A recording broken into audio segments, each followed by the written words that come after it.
Hello! On se retrouve aujourd'hui pour discuter d'une nouvelle stratégie pour prendre sa retraite anticipée et atteindre l'indépendance financière. Si vous avez suivi mes précédentes vidéos, je vous ai présenté les deux stratégies les plus connues. Donc le Lean Fire, qui est vraiment la stratégie classique de maximiser son épargne à tout prix pour prendre sa retraite le plus vite possible en vivant de manière le plus frugale possible. On a vu la deuxième stratégie qui refusait de vivre frugalement et qui, pour atteindre un standard de vie plus important, accepte de travailler plus longtemps et plus dur. Ça, c'est la partie Fat Fire. Mais ces deux stratégies, elles ont quelque chose en commun.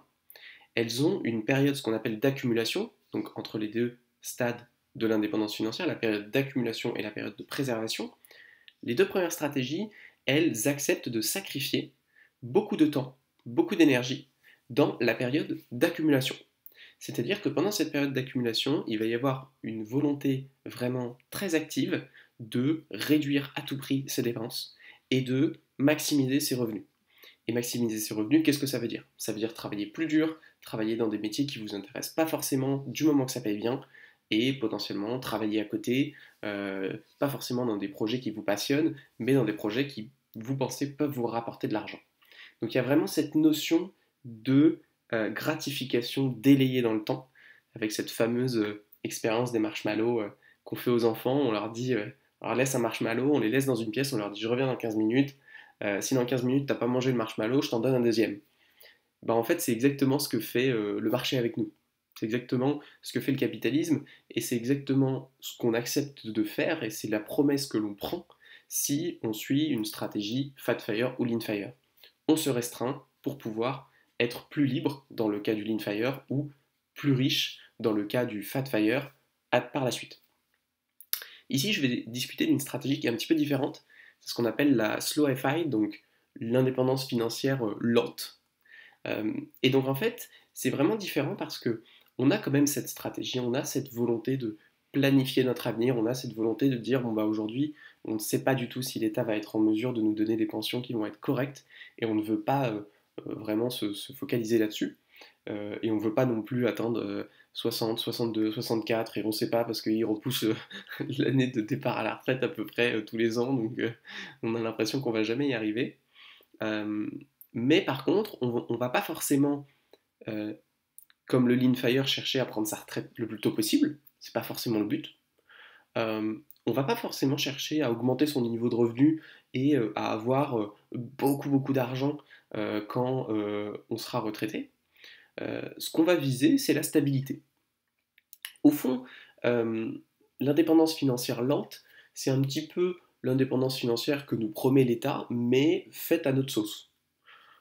Concrètement, vous pouvez faire beaucoup de simulations où vous dites, bon bah voilà, je vais vouloir prendre ma retraite un petit peu plus tôt, et ce qui est bien, c'est que voilà, quand vous dites, bon bah voilà, je veux prendre ma retraite à 55 ans, déjà c'est plus tôt, et puis surtout, euh, si vous dites que c'est 55 ans, c'est 55 ans, quoi. Il n'y a pas l'État qui vient vous dire, ah ben non, finalement, on a changé d'avis, va falloir travailler 3 ans de plus, ah oui, mais bon, c'était pas prévu comme ça, oui, bah on s'en fout. Là, voilà, c'est vous qui faites votre plan de retraite, c'est vous qui faites vos investissements, c'est vous qui gérez la capitalisation de votre argent. Donc voilà, il n'y a pas de changement de plan, sauf si vous avez décidé qu'il y a un changement de plan, quoi. Donc ça, c'est quand même un gros avantage. Et l'idée, c'est que parce que vous avez beaucoup de temps, si tant est que vous êtes assez jeune, si vous avez moins de 30 ans, vous prévoyez votre retraite à 25 ans, vous n'avez pas besoin de mettre beaucoup d'argent de côté en réalité, hein. C'est vraiment pas, vous n'avez pas besoin de faire de sacrifices importants. Et si tant est que vous ne visez pas un niveau de revenu différent de celui que vous avez aujourd'hui, ben, ça peut très facilement se faire. Donc concrètement, ce qu'il faut comprendre, c'est que l'indépendance financière lente, elle est différente des deux stratégies précédentes puisque vous allez mettre l'accent sur votre période d'accumulation plutôt que sur votre période de préservation. Typiquement, dans le Lean Fire et dans le Fat Fire, vous dites ok, j'accepte de faire des sacrifices aujourd'hui parce que je veux que demain soit mieux. Alors que dans l'indépendance financière lente, vous dites bah non, aujourd'hui j'ai pas envie de sacrifier quoi que ce soit. Aujourd'hui c'est important, donc je vais profiter d'aujourd'hui de manière correcte. Je vais quand même mettre assez d'argent de côté de manière à ce que les calculs me disent que je vais pouvoir continuer d'avoir ce niveau de vie, peu importe si l'État accepte ou non de me donner une pension et à quel âge. Donc ça va vous permettre d'avoir une grande stabilité. C'est vraiment l'intérêt de l'indépendance financière, lente. Néanmoins, le gros désavantage, c'est que vous la prenez beaucoup plus tard, par définition. Donc concrètement, ça s'adresse à qui? Ça s'adresse aux personnes qui, euh, mettent beaucoup de valeur dans le présent plutôt que dans le futur. Et ça pour plein de raisons. Parce que pour des raisons personnelles, ils considèrent que voilà, le jour présent vaut beaucoup plus, parce qu'ils ont peut-être des conditions physiques, des conditions familiales, des conditions spirituelles qui font que ils savent pas trop s'ils pourront profiter de demain comme ils. Ben voilà, c'est bien joli de faire un tableau Excel, d'ici 40 ans, j'aurai plein d'argent, mais si vous avez une maladie qui fait que vous savez pas si vous êtes là d'ici 40 ans, ça sert à rien, clairement. Euh, donc il y a vraiment cette volonté de mettre l'accent sur la période d'accumulation et du coup d'avoir quelque chose de beaucoup plus lisse et pas de faire des sacrifices, plus de profiter beaucoup. Donc en ça c'est vraiment intéressant et je pense que ça s'adresse aussi à toutes les personnes qui apprécient profondément leur travail. Parce que si vous appréciez profondément votre travail, par définition, vous n'avez pas envie d'aller à la retraite. Donc vous n'avez aucune raison de vous priver de quoi que ce soit pour accumuler de l'argent, pour quitter votre travail, si votre travail vous plaît. Si vous êtes professeur et que vous adorez le contact avec les élèves, etc., il n'y a pas de problème, continuez d'être professeur jusqu'à 70 ans si ça vous amuse. Euh, Ça ne vous empêche pas de mettre de côté. Et ça ne vous empêche pas d'avoir une vraie stabilité, un vrai plan financier d'épargne qui est calibré et qui vous permet d'avoir de la visibilité, beaucoup plus que l'État qui vous dit ouais, ouais, t'inquiète, on te donnera de l'argent pendant ta retraite.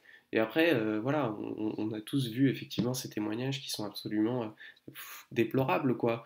De gens qui ont travaillé 45 ans sur des métiers absolument terribles. Enfin, je veux dire terribles dans le sens terriblement dur physiquement, et à qui on ose donner une pension de retraite de 600 euros. Enfin, c'est quand même hallucinant de se dire que l'État ose faire ça. Donc voilà, on n'est jamais mieux servi que par soi-même.